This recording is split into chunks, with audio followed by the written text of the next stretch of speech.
Lecture de la deuxième lettre de saint Paul apôtre à Timothée. Bien-aimé, souviens-toi de Jésus-Christ, ressuscité d'entre les morts, le descendant de David. Voilà mon évangile. C'est pour lui que j'endure la souffrance, jusqu'à être enchaîné comme un malfaiteur. Mais on n'enchaîne pas la parole de Dieu. C'est pourquoi je supporte tout pour ceux que Dieu a choisis, afin qu'ils obtiennent, eux aussi, le salut qui est dans le Christ Jésus avec la gloire éternelle. Voici une parole digne de foi. Si nous sommes morts avec lui nous vivrons.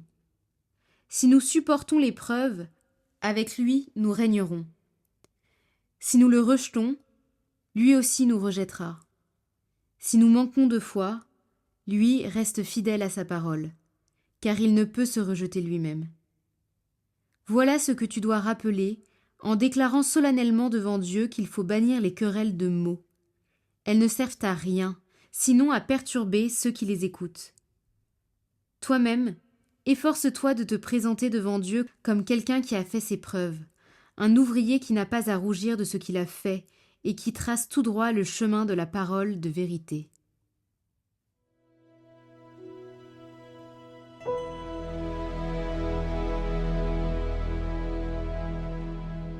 Seigneur, enseigne-moi tes voies. Seigneur, enseigne-moi tes voies, fais-moi connaître ta route. Dirige-moi par ta vérité, enseigne-moi, car tu es le Dieu qui me sauve. Il est droit, il est bon le Seigneur, lui qui montre aux pécheurs le chemin. Sa justice dirige les humbles, il enseigne aux humbles son chemin. Les voies du Seigneur sont amour et vérité, pour qui veille à son alliance et à ses lois. Le secret du Seigneur est pour ceux qui le craignent. À ceux-là, il fait connaître son alliance. Seigneur, enseigne-moi tes voies.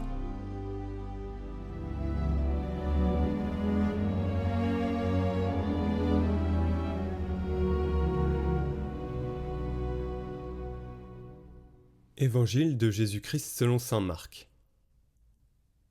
En ce temps-là, un scribe s'avança pour demander à Jésus: quel est le premier de tous les commandements? Jésus lui fit cette réponse: voici le premier. Écoute, Israël, le Seigneur notre Dieu est l'unique Seigneur. Tu aimeras le Seigneur ton Dieu de tout ton cœur, de toute ton âme, de tout ton esprit et de toute ta force. Et voici le second. Tu aimeras ton prochain comme toi-même. Il n'y a pas de commandement plus grand que cela. Le scribe reprit: fort bien, maître, tu as dit vrai. Dieu est l'unique, il n'y en a pas d'autre que lui.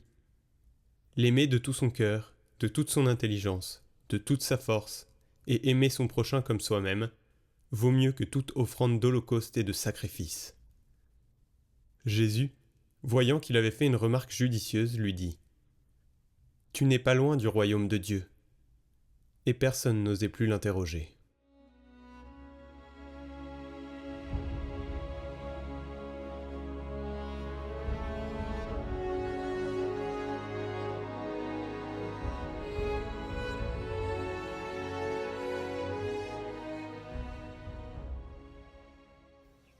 Commentaire de saint Jean-Marie Vianney. Tu aimeras le Seigneur ton Dieu de toute ton âme. Nous voyons que Dieu nous a créés avec de tels désirs que rien de créé n'est capable de nous contenter. Présenter à une âme toutes les richesses et tous les trésors du monde, rien de cela ne pourra la contenter.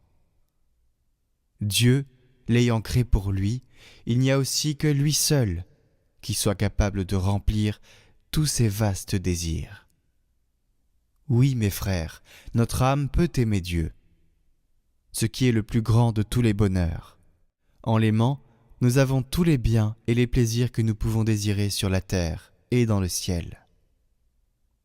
Nous pouvons encore le servir, c'est-à-dire le glorifier en chaque action de notre vie.